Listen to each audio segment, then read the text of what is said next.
Hello everybody, welcome back to my channel, and we're going to be doing a part 2 on the Iskall situation from this video on this channel. This is specifically a sequel to the Iskall got cancelled video, and how I'm going to go through some of the comments that directly respond to me and defend Iskall's actions, specifically at Tanya Tulip. So, your comment raises several key points defending his actions, arguing that his legal approach invalidates public speculation and the backlash against him. And you argue this is unjust cancel culture. So your defense overlooks very critical aspects of the situation, including his own actions, accountability, and ethics, specifically by ignoring the victims, which you conveniently left out of your comment. So I'm going to rebuttal you. I'm going to go through my comments and then your comments. Number one, the legal process does not negate public discussion or accountability. You claim that Iskall is choosing to remain silent because he is pursuing legal action and that speculation is unfair while we wait for a legal verdict. However, this argument has quite a few flaws. This legal discussion and the legal process takes time and does not prevent discussion. While Iskall may be waiting for the official ruling, this does not mean people cannot form opinions based on publicly available information. Public accountability is not the same as legal guilt. Even if he's never charged with crime, his behavior can still be unethical. Many public figures have faced professional consequences for misconduct that's not illegal, but still inappropriate. Lastly, the legal process does not automatically make him innocent. In many cases of abuse, manipulation, or misconduct, never resulting in criminal charges, but does not mean the allegations are false. Invoking the legal system does not absolve him from criticism. It simply means he is choosing to delay addressing the concerns directly, which is what his video was essentially doing, delaying the concerns. Number two, the quote cherry-picked evidence argument is unfounded. You argue the only evidence available comes from the victims and therefore cherry-picked. However, Iskall has not provided any counter evidence. If he had proof that cleared him, he would have shared some details without violating legal advice. His decision to only offer denials without evidence make his position completely weaker, so much weaker. Victims providing testimony is not the same as cherry picking. The nature of reporting misconduct means that the people harmed will present their experiences. This is expected and not evidence of bias. Lastly, the Hermitcraft investigation deemed the claims credible. This was not an external witch hunt. It was an internal decision made by a community Iskall was a part of. If we are to assume that all evidence is biased unless Iskall confirms it, then we must also view his claims as biased in his own favor. 3. Iskall's refusal to engage was a choice. You argue that Iskall did not refuse to engage, but rather asked Hermitcraft to wait while he consulted legal professionals. However, he had an opportunity to address the accusations in a controlled setting, and he chose not to. Refusing the meeting means he removed himself from the process, and yet now he claims the outcome was unfair. Even if the 90-minute deadline was short, he could have engaged later. Instead, he completely distanced himself and framed it as a witch hunt. The witch trial analogy is completely misleading. A structured investigation with his peers is not the same as an execution without due process. Mind you, this happened when he claimed when the Hermitcraft statement was the witch hunt. Like he claimed that was the witch hunt right then and there, even though that was a public statement simply saying that Iskall is resigning. And Stress Monster 2. Not to mention, this is a contradiction in his statement. He claims Hermitcraft did not try to contact him, yet also admits they gave him an opportunity to respond. The reality is very simple. He had a chance to explain himself and he did not take it. Number 4. Invoking cancel culture is a deflection, not a defense.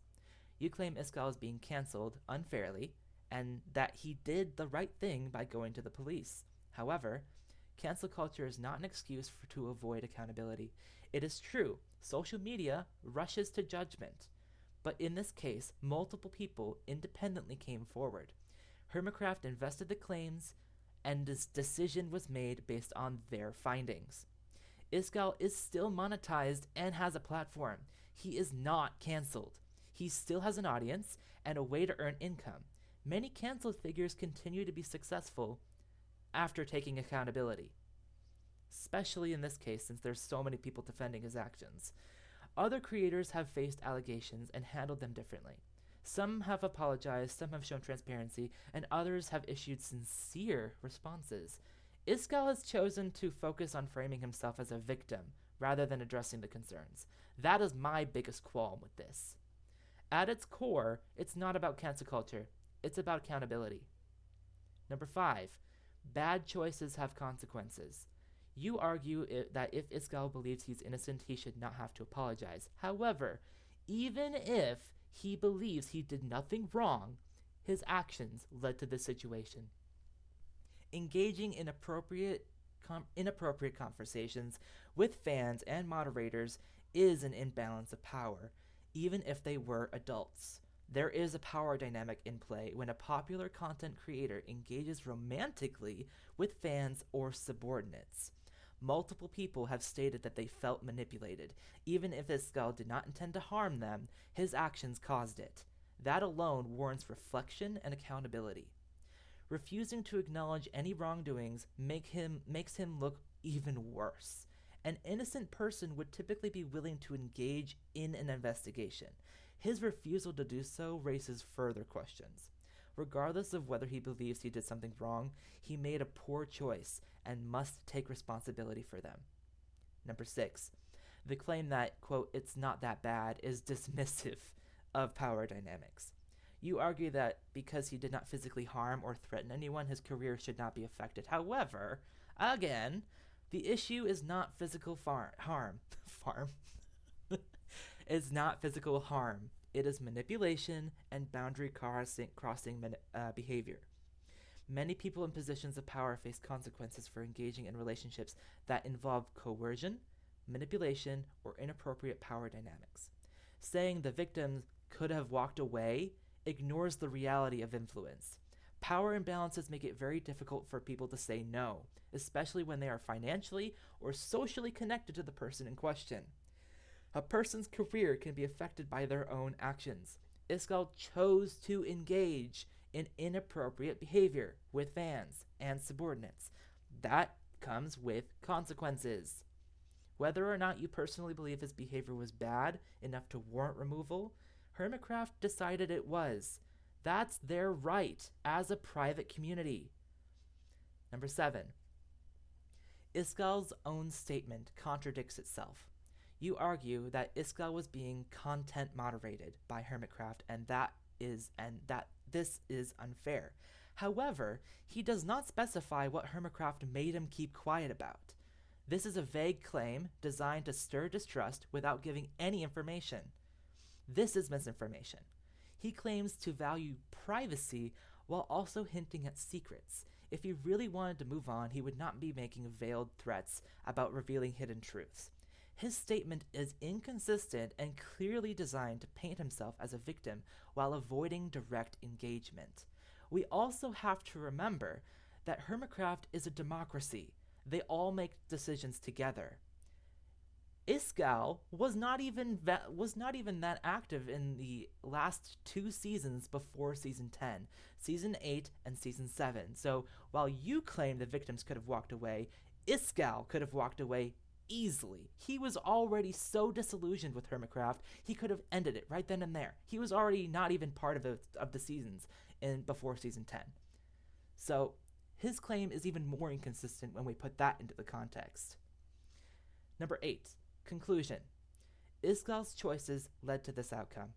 The core issue is not about whether he committed the crime, but whether his actions were unethical and inappropriate. He chose to engage in a boundary crossing conversation with fans and moderators. He chose not to participate in Hermitcraft's investigation. He chose to frame himself as a victim instead of addressing concerns, and he chose to focus on cancel culture instead of accountability. None of these choices were forced on him. If he had acted differently, he might have salvaged his reputation. The consequences he faces as a direct result of his own actions. Waiting for a legal verdict does not erase any of these facts or speculations. Thank you.